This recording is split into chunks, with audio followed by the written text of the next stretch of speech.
example, we're asked to graph the linear inequality. Now, since this equation given is in slope-intercept form, we can use the slope-intercept rise over run method to graph the line. So we don't see anything in the back of the slope, so that means that the y-intercept would be 0, 0, 0.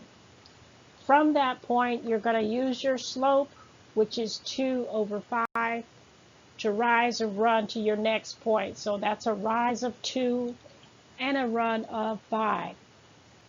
So again, the y-intercept is located at 0, 0. So from that point, there's 0, 0.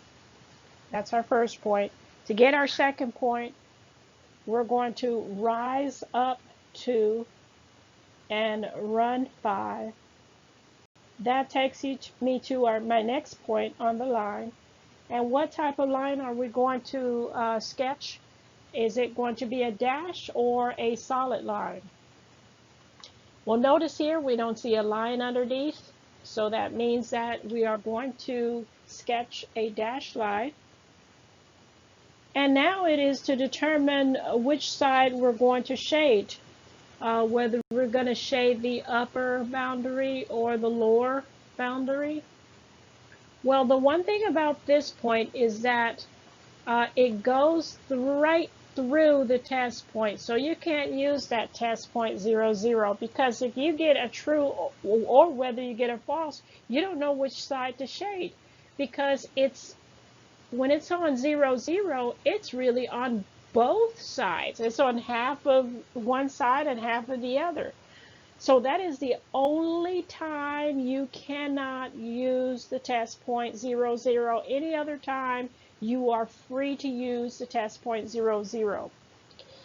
But that's okay. We can choose another point that's just as good. We're going to choose the point 5, 0. So in choosing that point, and by the way, you can choose any point you like. I just randomly decided to choose that point simply because when you plug it in, the math is a lot easier when you have numbers that involve 0. But we're going to plug that point in of 5, 0, and if when we plug it in, we get a true, that means we would shade the lower region. However, if we get a false when we plug it in, then we're going to shade the upper bound. So let's go ahead and plug those points into our given equation. So we're going to plug in for x and a 0 for y. When we do that, we can go ahead and cancel those 5s. Anything that's on the side is the same thing as being on the top. So canceling something from the top with the bottom, that's called your common factors. That would leave me with the statement of 0 is less than 2. That is a true statement because 0 is less than or smaller than 2.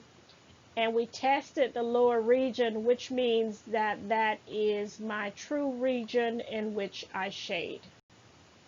And there you have it, graphing using the test point method.